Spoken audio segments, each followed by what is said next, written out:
Seen how powerful a notary is? Let's talk about it. All right, notaries. Amongst everything else we're not taught about out there in the legal world is the importance of the roles that notaries can play in commercial processes. They are a critical element in the legal business world. A notary public is an official appointed by a state government to serve the public as an impartial witness.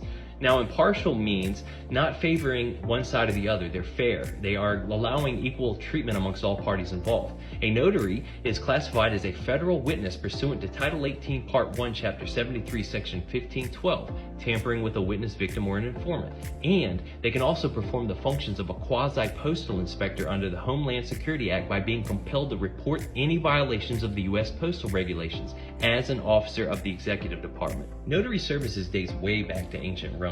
Roman notaries, notary or notarius, recorded public proceedings, transcribed speeches, and created official documents. As scribes, they actually documented important transactions and held significant legal authority. Eventually, they got involved in ecclesiastical matters, preparing wills, contracts, and other critical documents as apostolic and episcopal notaries. Today, notaries' key responsibilities are maintaining records, verifying identities, witnessing signatures, administering oaths and affirmations, certifying copies of documents across various sectors such as real estate, healthcare, and financial services like property deeds, medical directives, loan agreements, and private administrative procedures that you can create for your commercial activities. A notary seal is used to verify that a document is authentic and has been signed by a notary. It's used to deter fraud and ensure that documents are valid.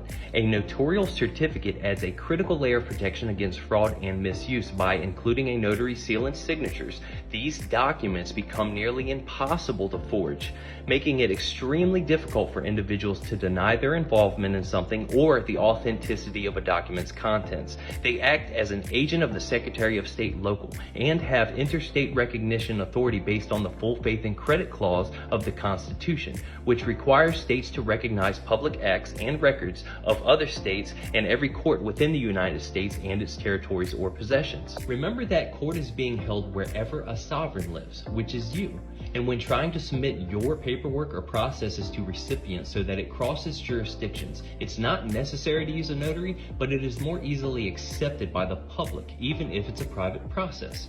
Also noting that certain notarized or certified copies are not acceptable in the public. For some international use, documents can be authenticated by triple notarization, commonly referred to as triple sealed or exemplified document. This is a specific type of authentication process typically used for court documents. For cross-border transactions, notarized documents are crucial. Notarization is typically sufficient for domestic use. However, while an apostille is required for international recognition in some Hague countries, other U.S. embassies and consulates may authenticate documents in countries that are not in the Hague Convention. A notary's inked stamp is signifying something is done in the public, where an embossed raised seal is actually signifying something is done in the private. An interesting side note is that an embossed seal cannot be used at all without the public ink stamp. As to not give up any jurisdiction, depending on what you're trying to do, it is important to put a box around any notary's work. Some of the key processes that you can involve a notary in are a notary certificate of service, notice of dishonor, certificate of protest, notice of protest, certificate of administrative judgment, certificate of non-response/non-performance, presentment of evidence under notary seal, acknowledgments, jurats, certified copies, etc. And by no means is this an all-inclusive list or an exhaustive one of what you can use a notary for. If you have anything you want to add or share, hit me in the comments.